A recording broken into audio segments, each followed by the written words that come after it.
Rennes, une association vient en aide aux chefs d'entreprise en grande détresse psychologique. Sébastien a bénéficié du soutien de Rebond 35 alors qu'il pensait au pire. C'est vraiment pas un cas isolé, celui de Sébastien. Non, c'est pas un cas isolé. Je crois qu'on a accompagné, l'association a accompagné en 2018 entre 33 ou 35 personnes.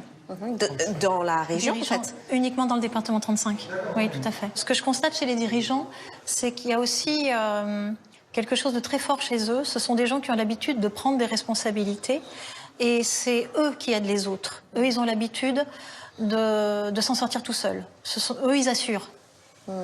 Et donc, de passer de l'autre côté, du côté de celui qui demande de l'aide, c'est souvent une démarche particulièrement difficile pour les dirigeants. Comment agit concrètement l'association? Parce qu'il y a la partie, évidemment, on appelle, on accède directement à un psychologue, mais derrière... Le but premier, c'est face à une difficulté psychologique, on va dire dépressive, hein, c'est-à-dire qu'on descend, et généralement ce sont les personnes aux alentours qui s'en rendent compte, et pas nécessairement la personne elle-même.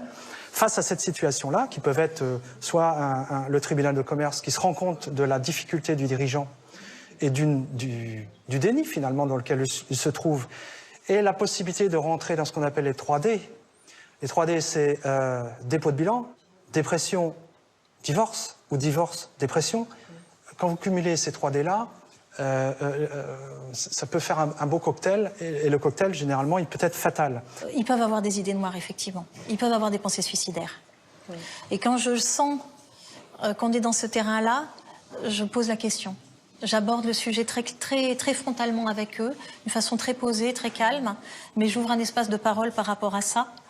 Et c'est là que c'est important, qu'on est important à ce niveau-là, parce que souvent, ils ne peuvent s'en ouvrir à personne. Financé par un collectif de chefs d'entreprise rennais, Rebond 35 propose un soutien psychologique pouvant s'étaler sur 10 séances maximum, prises en charge par l'association. Et il y a quelque chose qui me frappe aussi en France, mais ça c'est parce que aussi je suis étrangère. Il y a ce besoin de réussir constamment. En Grande-Bretagne, enfin des pays anglo-saxons, l'échec, c'est bien. C'est vraiment bien parce qu'en fait, ça nous rend crédibles. Alors qu'en France, j'ai l'impression quand même, on est toujours dans cette culture de « il faut réussir et sinon, vous êtes un loser ». Est-ce que vous ressentez ça, oui, Sébastien? Très fortement, on est tous pris là-dedans. On doit réussir et on doit faire partie de ceux pour lesquels ça fonctionne. Et on est dans des réseaux de pépinières, des réseaux de start-up, où on alimente en fait cette idée-là. Et je crois que c'est le plus compliqué, parce qu'à vous entendre tous les deux, je me dis, mais oui, en fait, la clé sur l'aide en fait qui est proposée, pour moi et pour d'autres, hein, c'est d'aider à sortir du déni.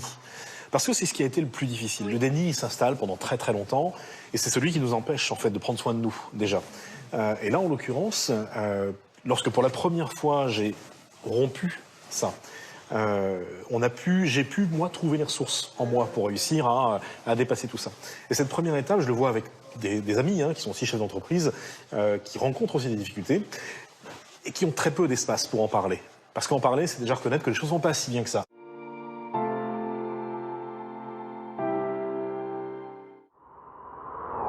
Moi, j'ai créé mon entreprise en 2003. Je réalise véritablement un rêve. Je crée ma société de distribution de matériel de laboratoire à l'international. L'entreprise va bien. Elle est citée en exemple par la région, la Chambre de commerce, BPI. Personnellement, ma vie est belle. Je m'accomplis totalement dans mon métier et dans ma famille. Début 2015, tout s'écroule. Et c'est un massacre. En fait, j'annonce des résultats financiers qui sont plus mauvais que prévu, malgré une très belle croissance de 20% du chiffre d'affaires. L'investisseur principal associé me contraint à restructurer mon entreprise. Je licencie 10 personnes, et 10 personnes de mon cercle proche.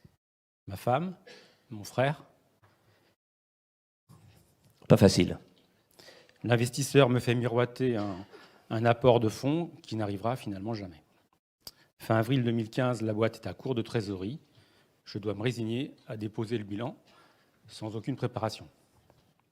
Les actifs de la société sont ensuite repris par une boîte créée par mon ancien investisseur et deux de mes anciens associés. En moins de 6 mois, je perds tout. C'est un gâchis total et monumental. J'ai du mal à réagir, il y a le feu partout. Une banque m'assigne au tribunal, les huissiers sont à ma porte et les dettes s'accumulent. Heureusement, il me reste ma famille et mes proches. Je me dis qu'après de bonnes vacances, je vais retrouver la forme, j'aurai réglé mes problèmes. Je donne l'impression à tout le monde que je suis encore un dirigeant actif et à succès, mais c'est complètement faux.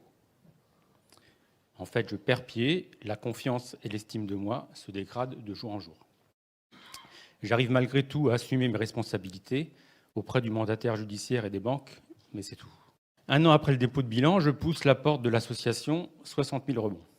Aussitôt, c'est l'osmose avec les autres dirigeants. Les 2 rendez-vous par mois, donc copie les mardis du rebond ou des experts, sont les seules journées où j'ai l'impression d'exister à nouveau en tant que dirigeant. Grâce à ces rencontres et à l'accompagnement formidable de ma coach, qui a fait preuve de tellement de psychologie et de bienveillance et qui a complètement compris ma situation, je me reconstruis. En juillet 2017, l'association 60 000 rebonds me vire. C'est ça. C'est plutôt bon signe. Un parcours réussi chez 60 000 rebonds. C'est quand on est viré. Bravo à vous. Depuis, j'ai un nouveau métier, consultant international. Tout ceci m'a aussi profondément transformé. Je suis plus proche des dirigeants, plus de sincérité. Et le plus formidable, je reste entrepreneur. Et là, aujourd'hui, pour moi, c'est un honneur. J'ai du mal à dire et à trouver les bons mots pour simplement dire sincèrement merci, 1000 merci à cette association 60 000 rebonds.